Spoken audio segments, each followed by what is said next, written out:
ప్రత్యక్ష హోదాకి పోరాటం చేస్తా అన్నవాడు ఈరోజు పాపం ప్రతిపక్ష హోదాని అడుక్కునే స్థాయికి దిగజారిపోయావు నువ్వు జగన్ రెడ్డి. అడుక్కుంటంలో కూడా అంత కొవ్వెందుకు నీకు, అంత బలిపెందుకు? అందుకే కదా నిన్ను ప్రజలు ఆఖరికి నీకు ప్రతిపక్ష హోదా కూడా వద్దురా బాబు, పక్కకు పో, నీ వల్ల రాష్ట్రానికి నాశనం తప్పించి నువ్వు ఏ హోదాలో కూర్చున్నా రాష్ట్రానికి నాశనం, వెళ్ళి ఆ పక్క రాష్ట్రాల్లో తగలబడి ఇక్కడ వద్దు అని చెప్పేసి గెంటేసింది. మళ్ళీ పోటుగాడంటే ప్రతిపక్ష హోదా ఇస్తేనే అసెంబ్లీకి వస్తాడంట. అసెంబ్లీకి వచ్చి ఏం బీకే లాస్ట్ 5 years ఏం ఓడబీకారు? అధికార పక్షంలో ఉన్నప్పుడు మీరు ఏమన్నా ఓడబీకింది ఉందా? అందులో బూతులు తిట్టుకోవడం తప్పించి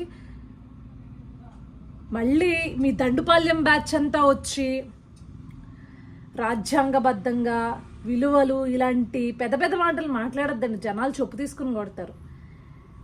నీ నియోజకవర్గం కోసం, నీ నియోజకవర్గ అవసరాల కోసమో లేకపోతే నీ రాష్ట్రం అని నువ్వు అనుకుంటే కనుక ఆ ప్రజల అవసరాల కోసమో ఇదిగోండి ఈ సమస్య ఉంది, దీన్ని పరిష్కరించాలి మీరు అని చెప్పేసి అక్కడ అధికార పక్ష నేత, పార్టీ నేత తెలియజేయడానికి నువ్వు అసెంబ్లీకి రావాలి. అంతేగాని అసెంబ్లీ సెషన్స్ అసలు స్టార్ట్ అవ్వకముందే, డిస్కషన్ స్టార్ట్ అవ్వకముందే వెనుజూపు వెనక్కి పారిపోతుంటే నువ్వేం మొగోడు స్వామి, నాకు అర్థం కాదు. మళ్ళీ రాయలసీమలో పుట్టాను పులి అని చెప్పేసి ఎలివేషన్ చేసుకుంటావేంటి?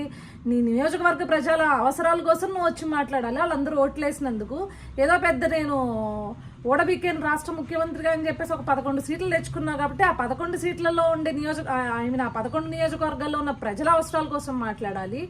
లేదు అంటే నువ్వు రాష్ట్రానికి పెద్ద రిప్రజెంటేటివ్ అని ఫీల్ అవుతూ ఉంటావు కదా. నీకు నిజంగా రాష్ట్ర ప్రజల మీద కన్సర్న్ ఉంటే కనుక రాష్ట్ర ప్రజల కోసం వచ్చి నువ్వు దమ్ముంటే నీకు ఒక్కడికి సీట్ ఇచ్చినా వచ్చి నువ్వు ఒక్కడికి నీ ప్లేస్లో నుంచుని ఇది అని చెప్పేసి నీకు నిజంగా ప్రజల కన్సర్న్ ఉంటే మాట్లాడాలి. ప్రజల మీద కన్సర్న్ ఉంటే అబ్బే ముందే మనకి హోదాలు కావాలి, ప్రోటోకాల్స్ కావాలి, ఇవన్నీ కావాలి మనకు అనమాట. అవి ఉంటేనే మనం వస్తాం. లేకపోతే రాష్ట్ర ప్రజలు ఏమైపోతే నీకెందుకు, నీ నియోజకవర్గంలో ఉన్న ప్రజలు ఏమైపోతే నీకెందుకు? ఈ పదవులు లేకపోతే ఈ ప్రోటోకాల్స్ అనుభవించడానికని నీకు ఓట్లేసింది కాదు కదా. రాష్ట్ర ప్రజల కోసం లేకపోతే రాష్ట్ర ప్రజల తరపున ఏదైనా గొంతు వినిపిస్తావేమో అని చెప్పేసి నేను నమ్మి నీకు ఇంత అని చెప్పేసి ఓట్లేశారు.